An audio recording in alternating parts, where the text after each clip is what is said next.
তবে হুজুর আপনি যে কাঁচা ছোলা খাচ্ছেন বসে বসে, আপনি কোথায় পেলেন?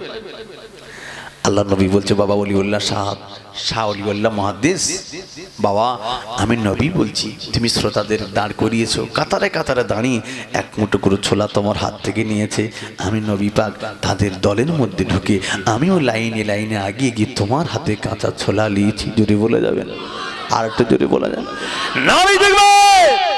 আল্লাহু আকবার, আল্লাহু আকবার। অনেকেই বলতেছে মিলাদ দেওয়া চলে না। শাহ ওলিউল্লাহ মুহাদ্দিস দেহলেভি রাহমাতুল্লাহ আলাইহি মিলাদ করেছিলেন, এক আধ বছর না, বাৎসরিক, প্রতি বছরে। হাজী এমদাদুল্লাহ মুহাজিরি মক্কি রাহমাতুল্লাহ আলাইহি উনিও মিলাদ করতেন বাড়িতে, মিলাদ প্রতি বছর। এক শ্রেণীর আলেম বলতেছে যে মিলাদ দেওয়া নাকি বেদাত। ঠিক বলছি না ভুল বলছি? বলে না বলে না? কথা বলো। জি, যদি মিলাদ দেওয়াটা বেদাত যদি হয়, হাজী এমদাদুল্লাহ মুহাজিরি মক্কি রাহমাতুল্লাহ আলাইহি হুজুর আমার জীবদ্দশায় দু কিতাব লিখলেন, কিতাব লিখেছিলেন। ওই কিতাব এখনো আজও দেওবন্দের মাদ্রাসায় পড়ানো হচ্ছে। আপনি বলুন, যে মানুষটি বেদাতি কাজ করে মারা গেছে, তার কিতাব আপনার দরজগায় কেন? এই কথা বললে পরে কি বলে জানেন? না, ওনারটা দলিল হবে না। কেন? উনি তো আলেম ছিল না। হ্যাঁ, উনি আলেম ছিল না, পরিপূর্ণ আলেম কমপ্লিট করেনি, তবে আলেমের নিকটবর্তী আর কয়েকটা ক্লাস বাকি ছিল। তবে তিনি এতটা চর্চা করলে আল্লাহ এতটা জ্ঞান তাকে দিলেন, দেওবন্দের যিনি ভিত্তি স্থাপক তিনি বলেছিলেন, वो आलिम होने का क्या बात है, वो तो खुद आलिम बनाने का कारखाना था। जुड़े बोला जाবে না? আর তো জোরে বলা যাবে না? আল্লাহু আকবার, আল্লাহু আকবার। অত সহজ নয়। ও আলিম হওয়ার কি দরকার আছে? ও তো খোদ নিজে আলিম বানানোর একটা কারখানা। আল্লাহ তার এতটা জ্ঞান দিলেন, তার কিতাব দেওবন্দের ভারতবর্ষ জমিনে সবচেয়ে বড় মাদ্রাসা হলো দেওবন্দের মাদ্রাসা, এক নম্বরে আছে। গোটা পৃথিবী যদি দেখা হয়, মিশরে জামে আজহার মাদ্রাসা প্রথম নম্বর, আর দ্বিতীয় নম্বর হলো দেওবন্দ মাদ্রাসা সাহারানপুরে। যান দেখে আসুন। আল্লাহ আমাকেও দেখিয়েছে, গিয়েছিলাম, বিরাট মাদ্রাসা। ওই মাদ্রাসায় আমাদের হানাফি মাযহাবের আলেম হাজী এমদাদুল্লাহ মুহাজিরি মক্কি রাহমাতুল্লাহ আলাইহি হুজুরের কিতাব ওই মাদ্রাসায় পড়ানো হয়। একবার জোরে বলা যাবে না সুবহানাল্লাহ?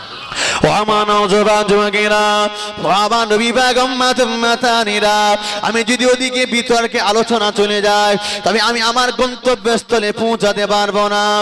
ও সোনার মানিকেরা, আমার জনেরা, যুবকেরা, শুনে গেদার, তবে কিন্তু দেখতে পাওয়া গেল শাহ ওলিউল্লাহ মুহাদ্দিস দেহলেভি রাহমাতুল্লাহ আলাইহি হুজুর আমা বললেন, হুজুর আপনি কাঁচা ছোলা কথা পেয়েছেন, দেখে বললেন, ও ওলিউল্লাহ চিন্তা করো না বাবা, আমি এই কাঁচা ছোলাটা আমি অন্য কোথা থেকে সংগ্রহ করি না বাবা। এই কাঁচা ছোলাটা তুমি মাহফিল শেষে শ্রোতাদেরকে এক মুঠো করে নিজে হাতে দান করেছো। শ্রোতারা কাতারে কাতারে দাঁড়িয়ে তোমার হাত থেকে নিয়েছে। আমি নবী পাক তাদের দলের মধ্যে ঢুকে আমি নবী পাক নিজে হাত বাড়িয়ে নিয়েছিলাম। আর একটু যে বলুন সুবহানাল্লাহ। এই সমস্ত আলেমরা বেদাতি করে মারা গেছে। কথা বলো, কিয়াম করা বেদাত, মিলাদ করা বেদাত, কবর জিয়ারত করা বেদাত।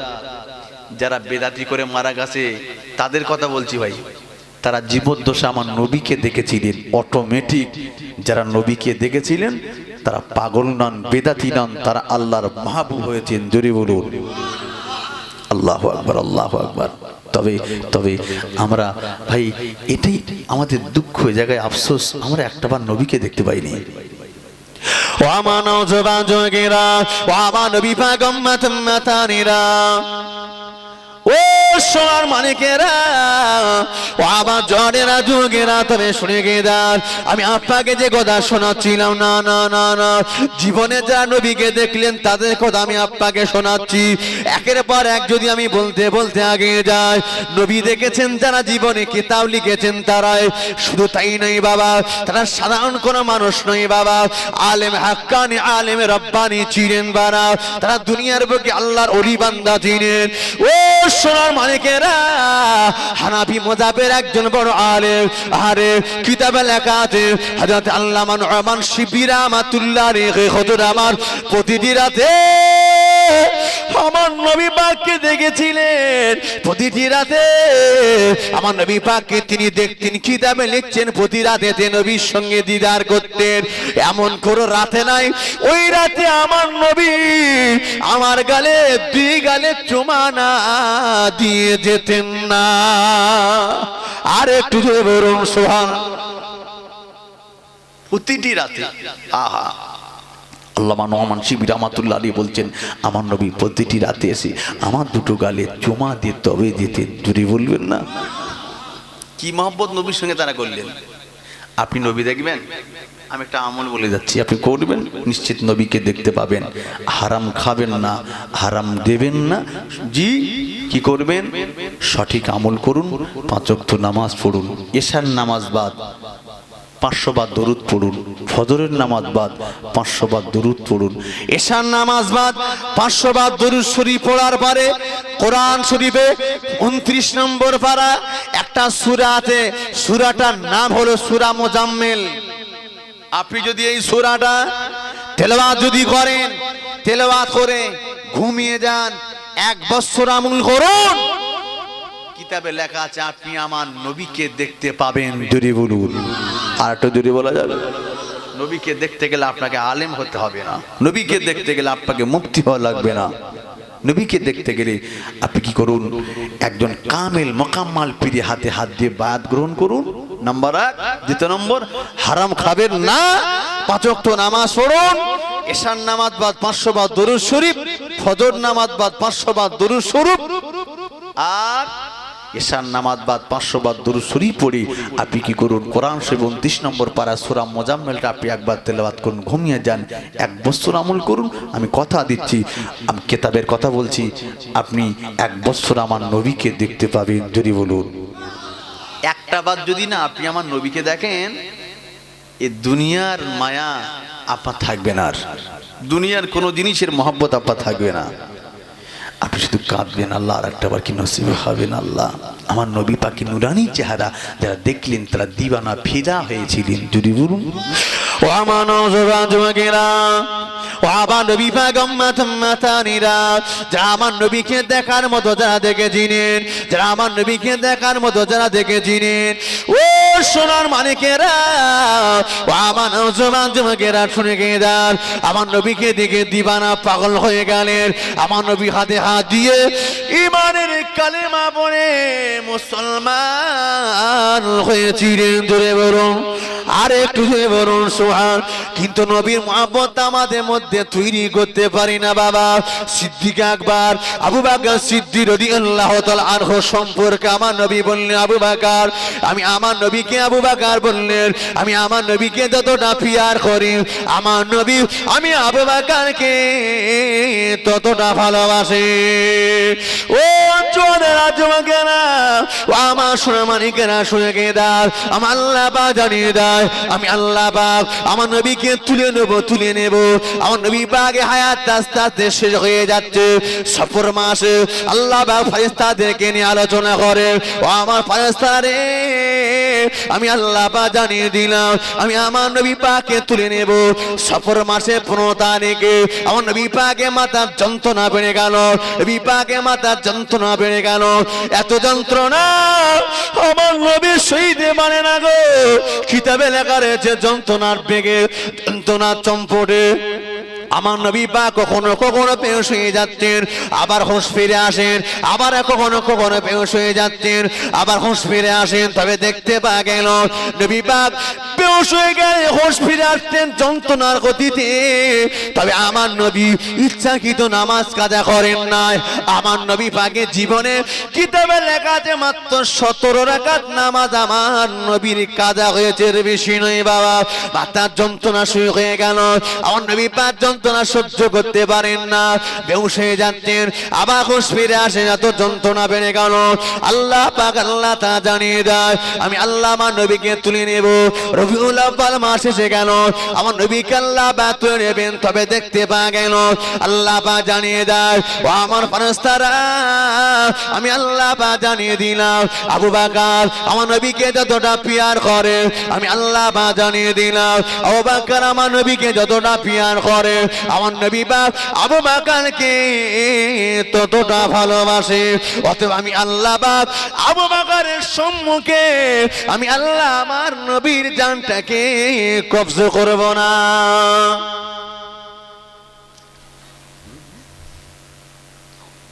মাইকের আওয়াজ আপনাদের কষ্ট হচ্ছে নাকি? কয়েকদিন বলছি কোন আওয়াজটা বলেন, এই দিকটা কানে লাগছে তাই না?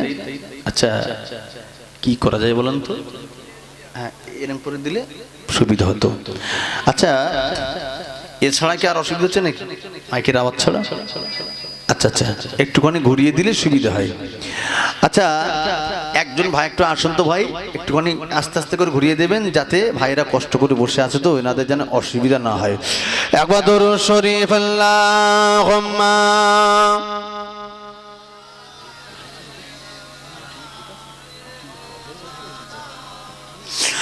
ওয়া আলা আলি সাইয়্যিদিনা শানি মুহাম্মদ শাহে মদিনা এলেনে ত্রিভুবনে নবী কমলেওয়ালা শানি মুহাম্মদ শাহে মদিনা এলেনে ত্রিভুবনে নবী কমলেওয়ালা দিনের কলমা লইয়া নবীজি ডাকিলেন সাবা পাহাড়ের নিকটে, চূড়ায় উঠিয়া নবীজি আমার দিনের কলমা দিলেন, চূড়ায় উঠিয়া নবীজি আমার দিনের কলমা দিলেন। না বুঝিয়া আবু লাহাব পাথরটাই দুই হস্তে, না বুঝিয়া আবু লাহাব পাথরটাই দুই হস্তে অভিশাপ করে নবীজিকে নিষ্ঠুর আবু লাহাব। শানে মুহাম্মদ শাহে মদিনা এলেনে ত্রিভুবনে নবী কমলেওয়ালা দিনের কলমা লইয়া নবীজি গেলেন বোঝে গেলে রে দারে, চাবুক মেরে তাড়িয়ে দিল নিষ্ঠুর আবু জাহেল। মা খাদিজা দেখে তখন হইলেন তালা, তিনি তো মুহাম্মদ নবী, নবী কমলেওয়ালা শানে মুহাম্মদ শাহে মদিনা এলেনে ত্রিভুবনে নবী কমলেওয়ালা দিনের কলমা লইয়া নবীজি গেলেন তাই বাসীদের কাছে, পাগল বলে তাড়িয়ে দিল ওরে আমার প্রিয় নবীকে। দিনের কলমা লইয়া নবীজি গেলেন মক্কা নগরে, পাথর মেরে তাড়িয়ে দিল আমার প্রিয় নবীকে। মা খাদিজা দেখে তখন হইলেন তালা, তিনি তো মুহাম্মদ নবী, নবী কমলেওয়ালা শানে মুহাম্মদ শাহে মদিনা এলেনে ত্রিভুবনে নবী কমলেওয়ালা। আল্লাহুম্মা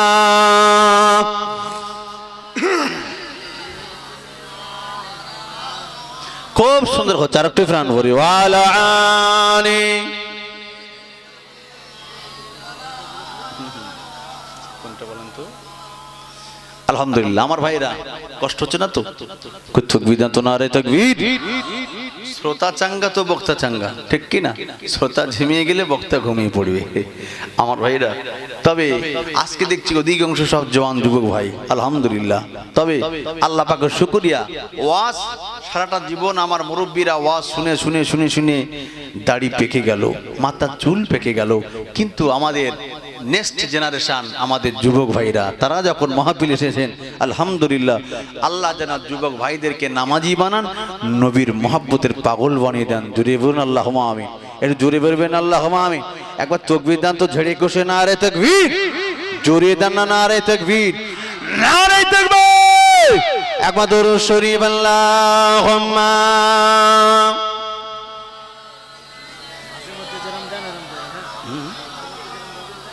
ঠিক আছে, এখনো অসুবিধা হচ্ছে? আচ্ছা দেন, ঘুরিয়ে দেন। আপনাদের যদি অসুবিধা হয় আপনারা চলে গেলে আমি কান নামাজ করবো, ঠিক কি না? আচ্ছা এখন ঘুরিয়ে দিয়েছেন? আচ্ছা ঠিক আছে। আচ্ছা অনেকটা লাইন হয়েছে নাকি? কষ্ট হলে বলেন, আমি বলছি, অসুবিধা ঠিক করে দেওয়া হবে, ঠিক আছে তো ভাই? তবে আমার ভাইরা, আমি আপনাকে শোনাচ্ছিলাম আমার নবীর মহব্বতের কথা। যারা না নবীকে মহব্বত করলেন, আর আমরা নবীকে কেমন করে মহব্বত করি তাদের কথা শোনাচ্ছি। আমাদের চরিত্র আখলাক এমন করতে হবে যেমন ভাবে চললে পরে নবীকে দেখতে পাওয়া যাবে। আমাদের ওঠা বসা চলাফেরা নীতি আদর্শটা আল্লাহর মাহবুব বান্দাদের নীতি আদর্শটাকে আমাদের লক্ষ্য করতে হবে। যারা আমার নবীকে দেখলেন, জীবদ্দশায় নবীকে পাওয়ার জন্য তারা যা করেছিলেন, জি এগুলো আমাদের করা লাগবে, ঠিক কি না? তা না হলে সারাটা জীবন যদি মাহফিল দেন, এখন দেখছেন মাহফিল ঠিকঠাক করে সাজানো সুন্দর, বিরাট মাহফিল। শুধু এখানে নাই, আরো দেখেছেন হাওড়া হুগলিতে, বাপ রে বাপ, একটা জলসা গেছি জানেন, হুগলিতে গুল্লে বলে একটা জায়গার নাম বলছি, 5 লক্ষ টাকা লাইটিং ভাড়া করেছে। ভাড়া লাইটিং ভাড়া 5 লক্ষ টাকা। আর জলসাটা কত টাকার বাজেট? জি একেবারে মেন রোডের গায়ে, বহু লোক আসতেছে। তবে মাহফিলে সবাই বসে না ভাই, কেন? ও লাইটিং করে দেখার জন্য। তা তো লাইটিং দেখবি, লাইটিং দেখছে, একবার এ মাথা থেকে দেখে ও মাথায় যাচ্ছে, আবার ও মাথা থেকে দেখে এ মাথায় যাচ্ছে। রাস্তার রোডের এদিক ওদিক কোনো পুকুর বাকি নাই, সেখানে লাইটিং করতে 5 লক্ষ টাকার লাইটিং, সব জায়গা তো ব্যয় করতে হবে। আল্লাহু আকবার। দুঃখ আর আফসোসের জায়গায় এটা সম্পূর্ণ ফজুল খরচ। আপনার যতটুকু করা দরকার আপনি করুন, বেশিটা করা ফজুল খরচ, তাতে সওয়াবের জায়গায় গুনাহ হওয়ার সম্ভাবনা, ঠিক কি না? তবে আজকে মাহফিল আলহামদুলিল্লাহ বেশ অনেকটা সাজিয়েছে, তো আল্লাহ পাকের লাখ লাখ শুকরিয়া। তবে যতটা করা দরকার ততটা করেছেন। শীতের রাত, মাঘ মাসের শীত, এখানে বসলে পরে যে কষ্ট হবে, তার এই কষ্টটা যাতে আমরা না পাই সেই ব্যবস্থা করেছেন আলহামদুলিল্লাহ। তবে আমার ভাইরা, আমি আপনাকে যে কথা বলছিলাম, আমার আল্লাহ বলছেন, ও আমার ফারেস্তারা, আমি আল্লাহ আমার নবীকে, নবীর জানটাকে কবজ করব।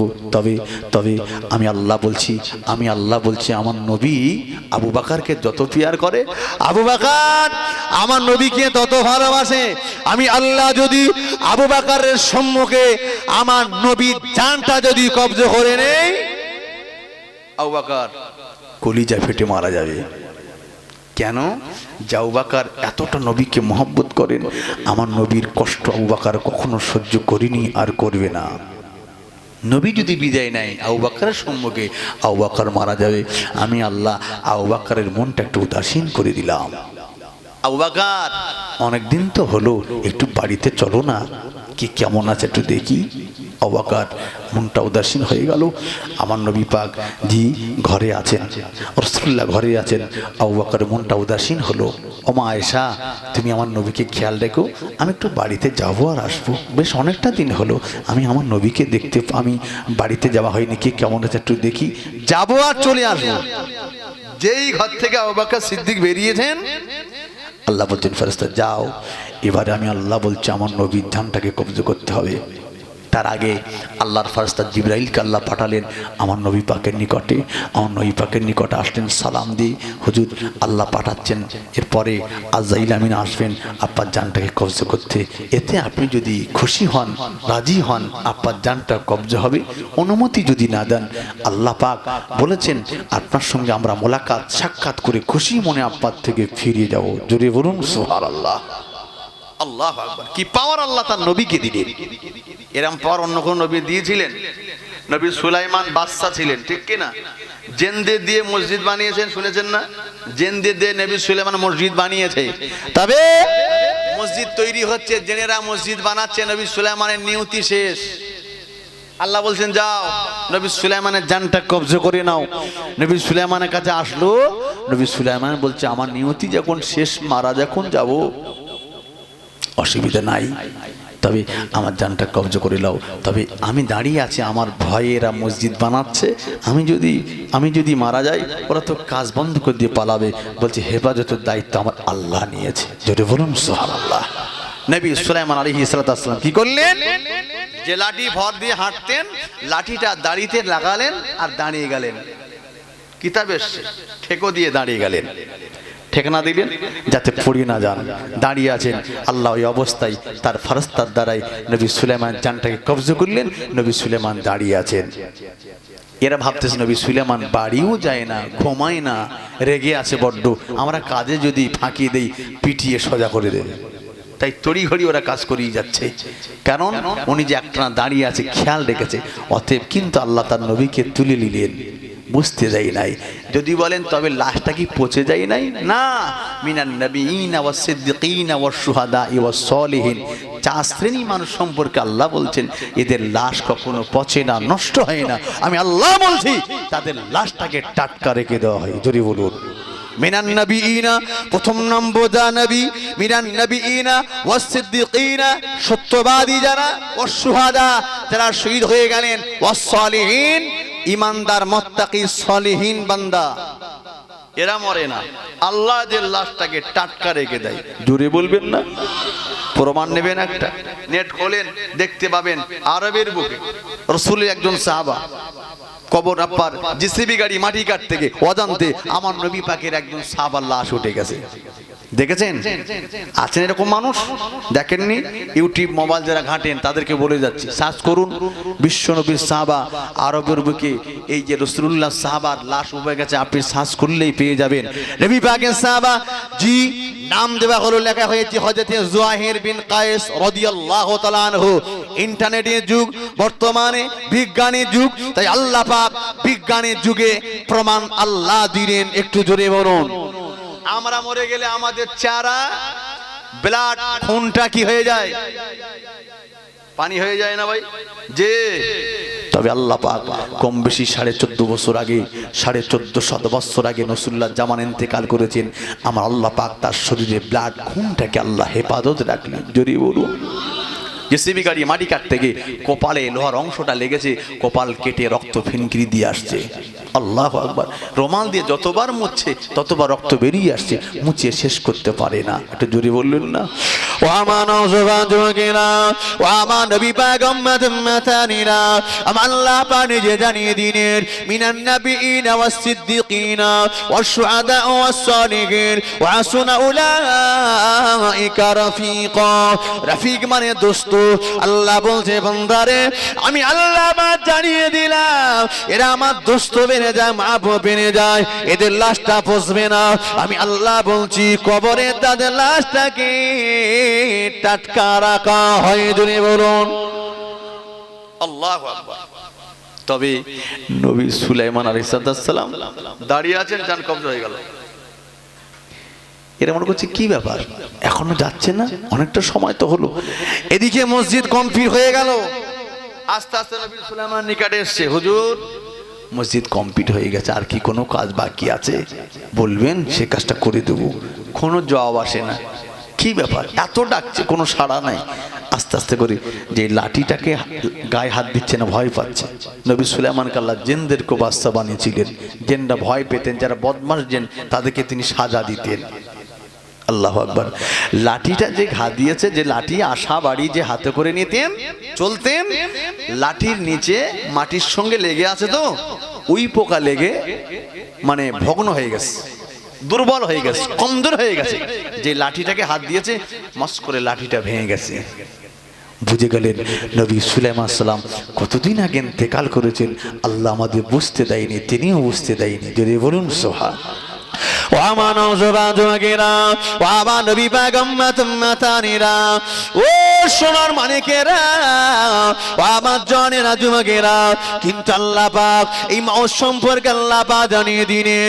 আল্লাহ পাক পৃথিবী আর কোনো মানুষকে জিজ্ঞাসা করে না তোমার জানটা কবজা করা হবে, অনুমতি যদি দাও জান কবজা হবে, তা না হলে তোমার সঙ্গে মোলাকাত করে ফিরে যাবে। এই অনুমতিটা কারো কাছ থেকে নেওয়া হয় না, আল্লাহ পাক হাবিবে প্যারাকে নিয়েছিলেন। ধরে বলুন, নবীদের মধ্যে সবচেয়ে আগে ছিলেন কোন নবী? কথা বলে না জি, নবী মুসা আলাইহিস সালাম অত্যন্ত রাগে ছিলেন, জালালি মেজাজের, বিরাট রাগী। আল্লাহ ক্ষমতা দিয়েছিলেন গায়ে। নবী মুসা আলাইহিস সালাম এত রাগে ছিলেন, আল্লাহ বলছেন এই ফেরেশতা যাও আমার নবী মুসার জানটাকে কবজা করে নিয়ে এসো, তার নিয়তি শেষ। সালাম দিয়ে বললেন হুজুর আপাতত নিয়তি শেষ, আপনি এবার রেডি হন, আপনার জানটাকে কবজা করা হবে। যেই বলেছে নবী মুসা সাল্লাম এক থাপ্পড়ে আজরাইলের একটা চোখ কানা করে দিয়েছে। কিরাম রাগী, আজরাইলকে চড় মারছে, এক থাপ্পড়ে আজরাইলের একটা চোখ কানা করে দিয়েছে। আজরাইল সালাম বলতেছে আল্লাহ আপনি কার কাছে পাঠালেন? কেন? আল্লাহ মউতের কথা শুনেছি, এতটা রাগী আমার থাপ্পড় মেরে আমার চোখটাকে কানা করলো। আমার আল্লাহ পাক কুদরতি হাত একটু বুলিয়ে দিলেন, আবার পুনরায় সুস্থ হয়ে গেল। যাও, আমার নবী অত্যন্ত রাগী, নবী মুসা অত্যন্ত রাগী, তাকে জিজ্ঞাসা করো এই নবী মুসা, আল্লাহ তোমার জানটাকে কবজা করতে পাঠিয়েছে, তবে আপনি রেডি হন, জান কবজা করবে, এটা আমার আল্লাহর হুকুম। একটু গুছিয়ে ঠান্ডা মেজাজে তাকে বলো। তবু আল্লাহ বলেনি তাকে বলো অনুমতি যদি না দাও ফিরে যাব, এই কথা নয়, এই কথা আল্লাহ তার নবীকে শুনিয়েছেন। জি, তবে এই কথাটাকে যখন শোনানো হবে অত্যন্ত রেগে গেলেন। তবে আল্লাহ বলছেন আর একটি অফার তার জন্য দিতে পারি। জি, তাকে জিজ্ঞাসা করে এসো তুমি কতদিন বাঁচতে চাও। উনি যে রেগে গেলেন, তোমাকে মারলো, তো তুমি একটু জিজ্ঞাসা করো তুমি কতদিন বাঁচতে চাও, দেখি আমার নবী মুসা কি বলে।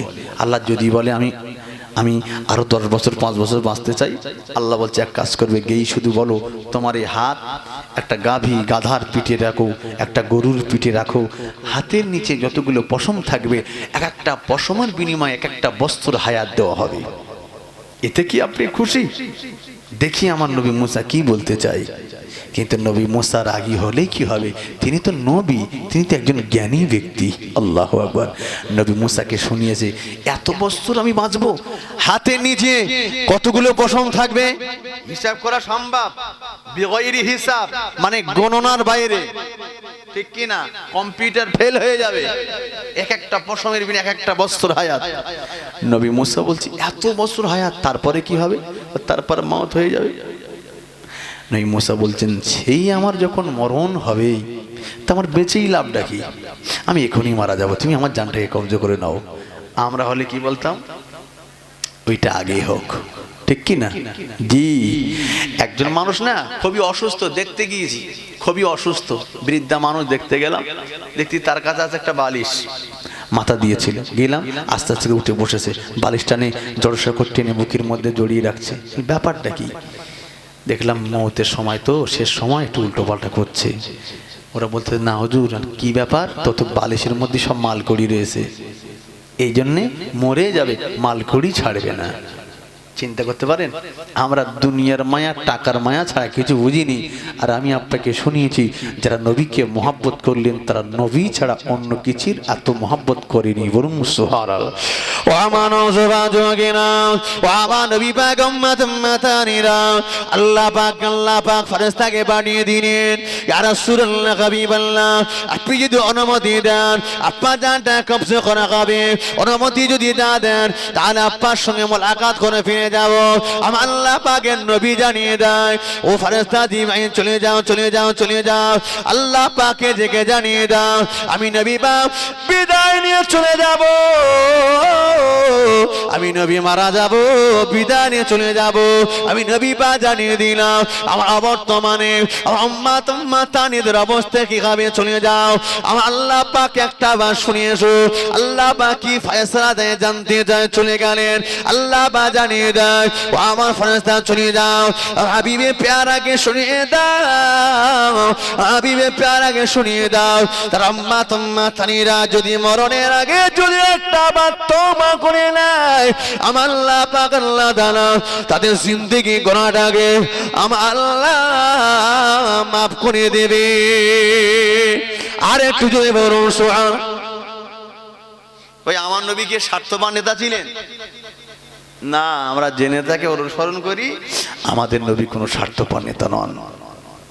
যেখানে গেছেন যে অবস্থাতে আমাদের কথা বলিনি, আল্লাহর মেরাজে গেছেন সেখানে গিয়ে রসুল আমাদের কথা বলিনি, ঠিক কি না? রসুল তিনি বরাকের পিঠে চড়বেন, সেখানে আমার নবী আমাদের কথা বলে নাই। মৃত্যুর শয্যা সজ্জিত, সেখানে আমার নবী আমাদের কথা বলেনি। শুধু তাই নাই, আমার নবী ইন্তেকাল করে কবরে আজও উম্মতের জন্য কাঁদছেন। আহা, আজকে সেই উম্মত মুখে নবীর কথা কিন্তু কাজকর্ম আমার কাজকর্ম নীতি আদর্শটা একেবারে ইহুদি নাসারাদের মতো হয়ে যায়।